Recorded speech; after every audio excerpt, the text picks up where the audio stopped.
আসসালামু আলাইকুম। আপনাদের বিশেষ একটা তথ্য আমি আজকে দিব। সেটা হলো ওই যে আপনারা দেখেছেন যারা নির্যাতিত নিপীড়িত হয়েছে, এবং যেটা আমি জীবনে ফার্স্ট শুনলাম আয়নাগর। এই আয়নাগরটা আসলে কি আমি আসলে বুঝতে পারিনি প্রথম, পরে জানতে পারলাম যে মিডিয়ায় আসলে আয়নাগরটা মানুষকে নিয়ে এখানে এমন এক নির্যাতিত সেই আয়নাগরে কারা ছিলেন তাদের এই আজকের এই বিস্তারিত আলোচনায় আপনাদেরকে জানানোর চেষ্টা করব। আসলে এই বিশেষ এই তথ্যটা তুলে ধরার চেষ্টা করছি।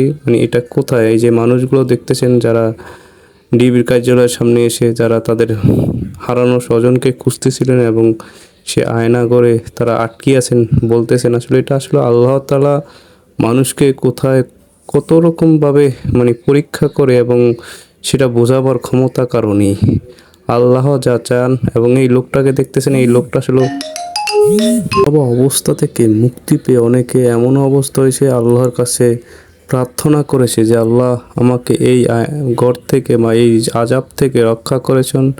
আমি আল্লাহর কাছে হাজারো শুকর। এবং এই লোকটাকে 9টা বছর ধরে থাকার কারণে ওনার চেহারা আপনি চিনতেই পারবেন না, এমন এক অবস্থা হয়েছে তার জীবনে অনেক দুর্দশা নেমে এসেছে। এবং এত বছর যে তার স্ত্রী তার জন্য অপেক্ষা করেছেন, এটা আসলে তার ভাগ্যের ব্যাপার। এই লোকটার আগের চেহারা আর বর্তমানের চেহারা মিল নেই।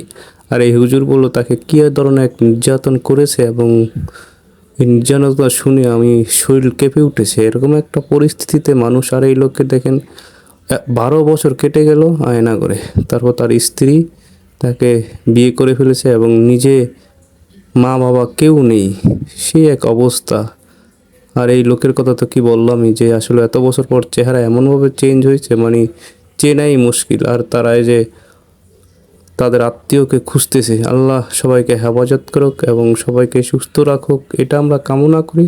যে ভয়ঙ্কর, এবং এই ভয়ঙ্কর দৃশ্য যেন কারো চোখে না আসে, কোনো দিন এটা যেন আর না হয়, আমরা সবাই আশা করি। এবং এই পরিস্থিতি থেকে মুক্তি পাওয়ার জন্য আল্লাহর কাছে দোয়া করতে পারি। আল্লাহ তাআলা যেন সবাইকে হেফাজত করে এবং ইসলামকে হেফাজত করে, বিশ্ববাসীকে হেফাজত করে, এরকম ভয়াবহ অবস্থা যে আর কোনো দিন কেউ না পড়ে। এবং আল্লাহ তাআলার কাছে দোয়া করতে পারি আমরা এই অবস্থা থেকে মুক্তি পাওয়ার জন্য, এবং দেশে শান্তি ফিরে আসুক। দেশের জন্য সবাই ভালোবাসবেন, দেশপ্রেম থাকা দরকার আমাদের মাঝে।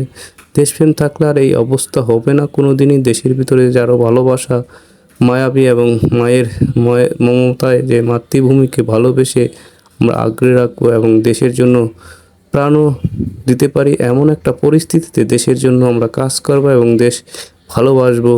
আমাদের সোনার বাংলাদেশ যেন কখনই আর হারিয়ে না যায়। আসসালামু আলাইকুম।